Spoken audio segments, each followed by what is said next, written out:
या मालिकेच्या आजच्या भागामध्ये आपण पाहणार आहोत की आता इकडे पार्थ आणि त्यासोबत तारा जे आहेत त्या आरोहीला म्हणत असतात की आरोही हे तू चांगलं करत नाहीस, तू आधी वायफाय चालू कर, कारण तूच तर या रमाला साथ देत नव्हतीस आणि आता तू चक्क या रमाला साथ देतेस. आम्हाला नाही आवडलंय. पहिल्यांदा ना तू वायफाय ऑन कर. नाही, माझ्या आईबद्दल एकही शब्द चुकीचा मी ऐकून घेणार नाही, त्यामुळे तुम्ही ना शांतच बसा. मी वायफाय ऑन करणार नाही आहे. माझी आई जे काही करते ते आपल्या सगळ्यांच्या भल्याचंच करते आणि तिने आत्तासुद्धा जो निर्णय घेतलेला आहे ना तो आपल्या भल्याचाच आहे आणि मला असं वाटतं की आपण ते ऐकायला हवं. एवढं सगळं काही ती बोलू लागते आणि जेव्हा आता या सगळ्या गोष्टी जेव्हा ती बोलते ना तेव्हा मात्र आता इकडे मला खूप भारी वाटत असतं, कारण या सगळ्यामध्ये त्या आरोहीनं रमाची बाजू घेतलेली असते आणि आरोहीनं रमाला आई म्हणून सुद्धा हाक मारलेली असते.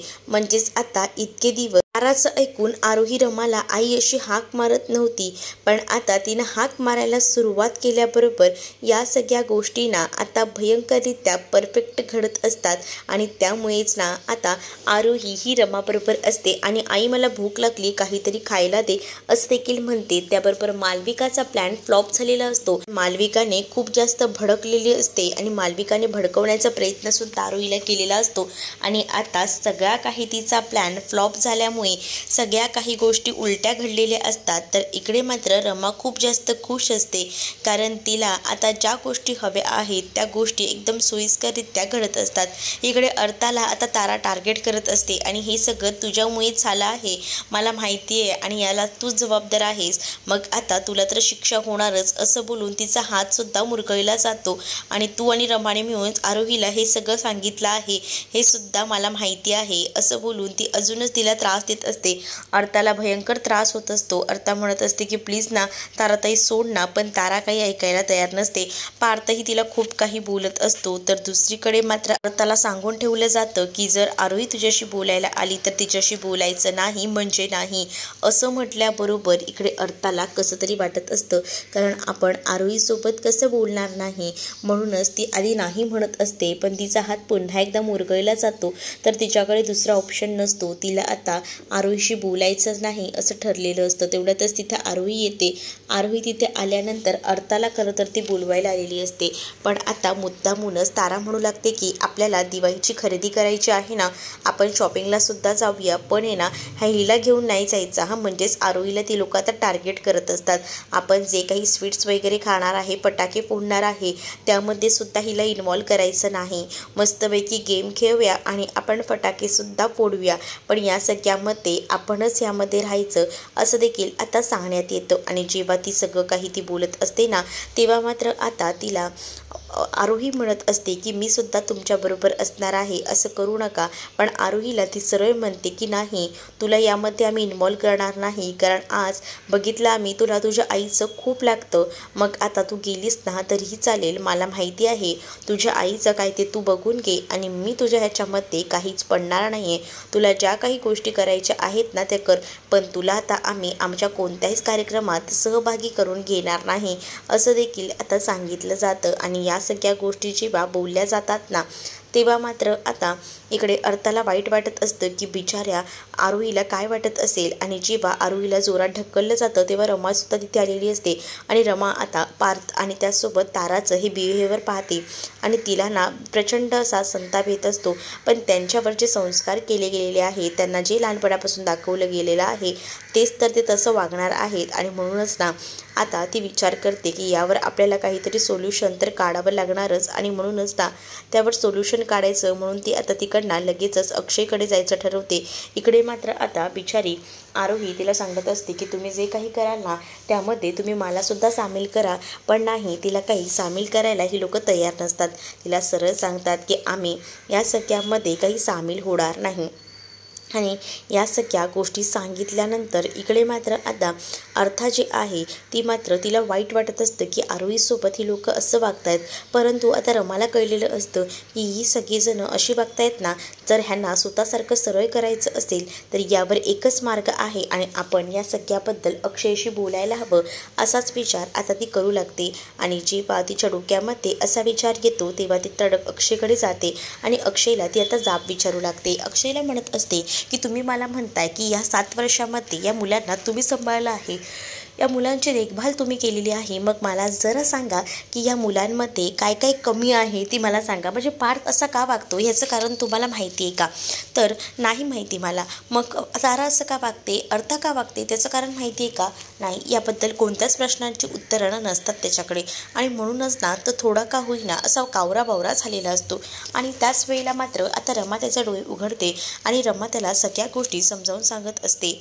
म्हणजेच काय तर रमा त्याला सांगत असते की बघा, ज्या काही गोष्टी आहेत त्या समोर घडलेल्या आहेत, पण त्याच गोष्टी आपण एका वेगळ्या विचाराने बघायला हव्यात. म्हणजेच मी तुम्हाला सांगते, या सगळ्या ज्या काही गोष्टी आहेत त्याचा विचार करताना तुम्ही एक गोष्ट विसरताय. पार्थवर लहानपणापासून चांगले संस्कार झाले होते, पण अचानकपणे त्याला हे सगळं काही सहन का करावं लागलं? त्याच्या आईवडिलांचा झालेला डिवोर्स, या सगळ्या गोष्टींमुळे त्याचं बिहेवियर जे आहे ते चेंज झालेलं आहे.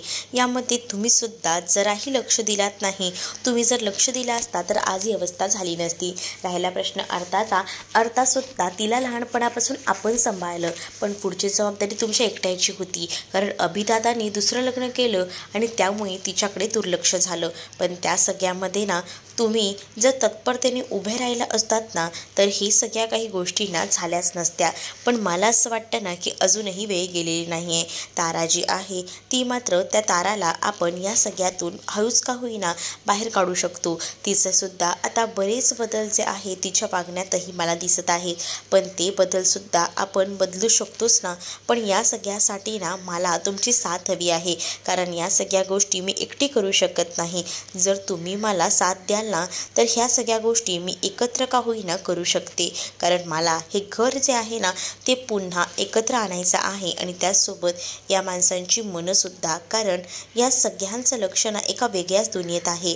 फक्त मोबाईल, वायफाय, बाहेरचं खाणं, या सगळ्यांनी ह्यांच्यावर काही चांगले संस्कार झालेले नाही आहेत आणि ते संस्कार आपल्याला घडवायचे आहेत.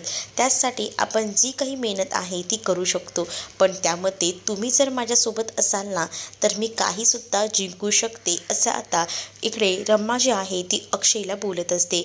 अक्षय तिला म्हणत असतो की या सगळ्यामध्ये ना देईन मी तुला साथ, पण असं समजू नको की आपलं नातं पुन्हा पूर्ववत होईल. तर त्यावर रमा म्हणत असते की मला कोणतीही अपेक्षा नाही आहे. जेव्हा ही मुलं व्यवस्थित सगळी होतील ना तेव्हा स्वतःहून मी हे घर सोडून जाईल, मग तर झालं ना. असं देखील रमा आता अक्षयला सांगू लागते. आणि जेव्हा या सगळ्या गोष्टी रमा अक्षयला सांगते तेव्हा अक्षय देखील रमाला साथ द्यायला तयार होतो, कारण त्यालासुद्धा त्या मुलांचं बिहेवियर आवडत नसतं. म्हणजेच ना आता रमाने सांगितलेलं असतं की ही मुलं आता अशी वागतायत, उद्या जेव्हा ह्यांचं लग्न असेल तेव्हा जेव्हा ह्यांच्यावरच्या ज्या काही कंप्लेंट्स असतील तेव्हा तुम्ही काय उत्तर देणार आहात त्याचासुद्धा विचार करायला हवा ना. म्हणजे मला असं वाटतं की या सगळ्या गोष्टीचा एकदम चांगल्या रीतीने विचार करा आणि या सगळ्या गोष्टींचा जर तुम्ही विचार केलात तरच आपल्या मार्गातले अडथळे जे आहेत ते दूर होतील. आणि म्हणूनच मी तुम्हाला या सगळ्या गोष्टी सांगते, प्लीज माझं जरा ऐकून घ्या, समजून घ्या.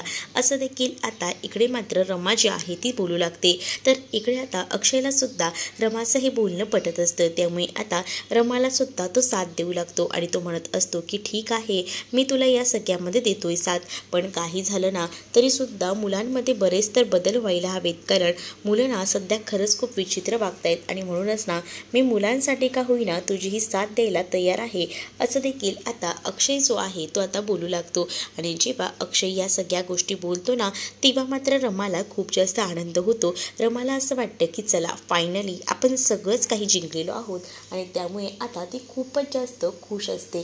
तर दुसरीकडे आता पाहायला मिळतं अक्षयला रमा सांगत असते की चला ना मग आपण या सगळ्याची सुरुवात आतापासूनच करायला हवी ना, उशीर कशाला, त्याच्यासाठी काही वेगळा मुहूर्त काढायचा आहे का?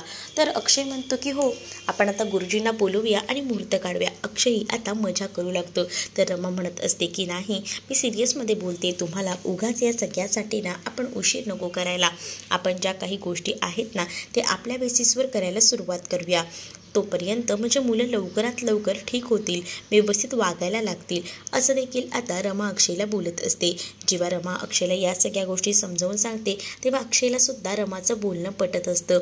अक्षयही आता रमाची साथ देत असतो. मग काय, रमा तर आता खूपच जास्त खुश झालेली असते आणि तिने आनंदी होऊन आता अक्षयचा हात धरलेला असतो आणि ती आता अक्षयला म्हणत असते की चला, आपल्याला ज्या कामाची सुरुवात करायची आहे ना, त्या कामाला जराही उशीर करूया नको, आता आपण लगेचच या कामाची सुरुवात करूया, असं देखील आता रमा अक्षयला बोलत असते. आणि त्याच वेळेला आता तिनं हातही पुढे केलेला असतो अक्षयच्या साथीसाठी. तर अक्षयने तिच्या हातात हात दिलेला असतो. तर रमा म्हणते की चला, आपण आता जाऊया. अक्षय म्हणतो खरंच का, पण आता काय करायचं आहे? रमा म्हणते की तुम्ही माझ्यासोबत चला, माझ्या डोक्यात बऱ्याच कल्पना आहेत आणि त्याच कल्पना आपण बघूया करून. आणि त्यावेळेला आता अक्षय म्हणतो की ठीक आहे, मी येतो. मग रमा अक्षयचा हात धरते आणि अक्षयला बाहेर घेऊन जात असते. इकडे आता आरोही ही तोंड पाडून बसलेली असते. हे आता रमाला दिसत असतं. मग काय, आरोहीचा मूड ठीक करण्यासाठी अक्षय आणि रमाना मुद्दामूनच ना आता भांडत असतात. आणि जेव्हा भांडू लागतात ना तेव्हा आरोही त्या दोघांकडेही पाहत असते. कळतच नसतं की ह्यांना नेमकं झालंय काय, हे असे का भांडत आहेत. मग आता त्या दोघांची भांडणं बघूनच ना आरोही विचारते की नक्की काय प्रॉब्लेम झाला आहे, तुम्ही मला सांगाल का? त्याच वेळेला आता आरोहीला रमा आणि अक्षय सांगत असतात की अगं ऐक ना, आमचं ना ठरत होतं की किल्ला बांधायचा, पण तुझे बाबांना नकार देत आहेत. मला किल्ला बांधायचा आहे, दिवाळीला ना किल्ला बांधायचा असतो. मग आरोही जी आहे ना ती रमाच्या साथीने उभी राहते. आरोही म्हणत असते की बाबा, आई इतकं म्हणते तर तुम्ही तयार का होत नाही आहे? बांधूया ना आपण किल्ला. आई म्हणते ना चला आपण तयार करूया, मी ना पटकन जाऊन ना माझ्या हिस्ट्रीची बुक घेऊन येते, ते ना बरेच किल्ले आहेत, तो बघूनच ना आपण किल्ला तयार करूया, असं देखील आता ठरलेलं असतं. आणि जेव्हा या सगळ्या गोष्टी ठरतात ना तेव्हा मात्र आता खूप जास्त आनंद जो काही आहे तो आता झालेला असतो. तर दुसरीकडे मात्र आरोही म्हणत असते की बाबा चला, आपण आताच या सगळ्याला सुरुवात करूया, उगाच या सगळ्याला उशीर नको करायला, असं देखील आता म्हटलं जातं. आणि जेव्हा या सगळ्या गोष्टी बोलल्या जातात ना तेव्हा मात्र आता खूप जास्त आनंद जो काही आहे तो रमाला झालेला असतो. कारण आरोही या सगळ्यामध्ये खूप जास्त हॅपी तिला दिसत असते आणि त्यामुळे ना अक्षयही आरोहीकडे पाहू लागतो. आता आरोही आणि त्याचसोबत रमा हे दोघंही जण ठरवतात की किल्ला बांधायचा. खरं तर ना अक्षयला सुद्धा त्याने जोडीने या सगळ्यासाठी घेतलेलं असतं, कारण अक्षयही या सगळ्यामध्ये त्यांची हेल्प करणार असतो. अक्षय आणि रमाची कल्पना असते की मुलांना जर एकत्र आणायचं असेल, मुलांना मोबाईलपासून जर वंचित ठेवायचं असेल तर आपण असे प्रयोग तर करू शकतो. म्हणून आता पहिल्यांदा आरोही आणि रमा या दोघीही जणी किल्ला बनवायला बसतात. आणि त्याच वेळेला ना तिकडे अर्था, तारा आणि त्याचसोबत पार्थही आलेला असतो आणि लांबूनच हे सगळं काही ते पाहत असतात. तर खरं तर अर्थाला तर पूर्वीपासूनच रमा खूप जास्त आवडत असते आणि आता ती एवढा सगळा छान असा किल्ला बांधवते म्हटल्यावर आपण तरी मागे का हटायचं, असा अर्था विचार करत असते. तर दुसरीकडे आता रमा जी आहे ती खूप जास्त काळजी जी आहे ती खरं तर घेत असते. आणि जेव्हा ती आरोहीची काळजी घेत असते तेव्हा आरोही म्हणत असते की आई तू टेन्शन घेऊ नकोस, बघ आपण ना अशा पद्धतीने हा असा किल्ला बनवूया. आणि त्यांचं किल्ला बनवायचं ठरत असतो. तर अर्था म्हणत असते की काकू मी सुद्धा तुमच्याबरोबर किल्ला बनवू का?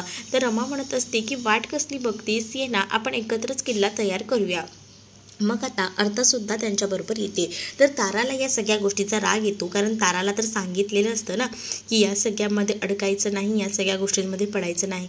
तरीसुद्धा तारा या सगळ्या गोष्टींमध्ये अडकलेली असते आणि या सगळ्या गोष्टीचा राग जो काही आहे तो खरं तर आता आलेला असतो. आणि जेव्हा तिला या सगळ्या गोष्टींचा राग येतो ना तेव्हा मात्र आता अर्था जी आहे ती कोणाकडेही बघत नाही, ना पार्थकडे ना ताराकडे, ती सरळ उठते आणि तिथे येते. आणि त्याच वेळेला आता ती सुद्धा मातीमध्ये हात घालते. मग आता रमाला पार्थला सुद्धा या सगळ्यासाठी तयार करायचं असतं ना, म्हणून आता मुद्दामूनच रमा जी आहे ती म्हणत असते की खरं तर हे तर काहीच नाही, आपण आहे ना हे जे काही गेम्स खेळतो ना त्याच्यामध्ये कसे एकदम आपल्याला चॅलेंजेस देत असतात आणि त्याच्यामध्ये कसे मोठे हिस्ट्रिकल गेट्स असतात, तसेच आपण आपल्या किल्ल्याचे सुद्धा बनवणार असतो. आणि तेव्हा तो गेट जेव्हा बनवायचा असतो तेव्हा पार्थ सांगत असतो की तुम्हाला काही जमणार नाही, थांबा मी येतो तुमच्या मदतीला. आणि असं बोलून ना तो आता त्यांच्या मदतीला सुद्धा यायचं ठरवतो.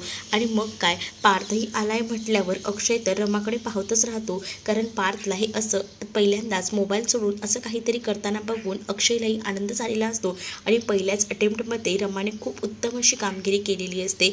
म्हणजेच रमाने जी काही कामगिरी केलेली असते ना ती एकदम परफेक्ट अशी असते. आणि त्यामुळेच ना आता खूपच जास्त आनंद जो काही आहे तो खरं तर रमाला झालेला असतो. पण हा सगळा जो आनंद आहे तो व्यक्त करण्यासारखाच असतो. आणि त्यामुळे आता या सगळ्या गोष्टी जेव्हा बोलल्या जातात तेव्हा मात्र ताराला खूप जास्त राग येतो. कारण आता पार्थनेही आता सगळ्या काही दिशा बदली केलेल्या असतात. म्हणजेच पार्थही जो आहे ना तो आता वेगळ्यामध्ये गेलेला आहे हे ताराला कळतं. तर रमाला मात्र या सगळ्याचा आनंद होतो की पार्थ का होईना या सगळ्यामध्ये सामील झालेला आहे. यापेक्षा दुसरा आनंद कोणताच नसू शकतो. रमा आता बाजूला राहते तर आरोही, आर्ता आणि त्याचसोबत पार्थ हे तिघही जण मिळून जे आहेत ना ते आता तो किल्ला बनवू लागतात. आणि जेव्हा तो किल्ला बनवून रेडी करतात ना तेव्हा मात्र आता ताराला राग येतो. तारा रागानं तिकडनं निघून जाते. तर इकडे मात्र आता पार्थ हा किल्ला बनवून ना खूपच जास्त दमलेला असतो. आणि जेव्हा तो या सगळ्यामध्ये इतका दमतो ना तेव्हा मात्र आता आरोही जी आहे ती म्हणू लागते की खरंच ना मस्तच झाला आहे आपला किल्ला. रमासुद्धा त्यांच्या किल्ल्याचं कौतुक करते. तर त्याच वेळेला आता हा सगळा किल्ला बनवून ना पार्थला भयंकर अशी भूक लागते. आता पार्थ म्हणत असतो की मला ना खूप जास्त भूक लागली आहे, रमा काकू माझ्यासाठी काहीतरी खायला बनवशील का? असं म्हटल्याबरोबर बापरे, रमा काकू हा शब्द ऐकल्यावर रमाचे कान ना एकदमच असे तृप्त झालेले असतात. कारण आतापर्यंत कधीच रमा काकू असं म्हटलं जात नव्हतं. आणि आता चक्क रमा काकू अशी हाक दिली जाते. त्यामुळेच ना खूप जास्त आनंद जो काही आहे तो आता झालेला असतो.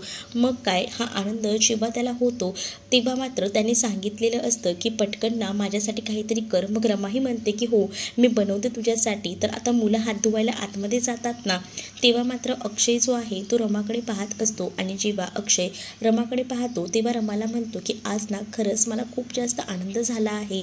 म्हणजे पार्थला असं कधीच मी पाहिलं नव्हतं, पण आज पार्थच्या चेहऱ्यावरचं हसू बघून ना मला कळतंय की पार्थ किती हॅप्पी आहे ते. असं बोलूनच तो आता तिचं कौतुक करू लागतो. तर नाटकामध्ये पाहायला मिळतं रमाने आता इरावतीला सांगितलेलं असतं की आतापर्यंत तुझ्या खूप काही गोष्टी सहन केल्या, पण आता नाही.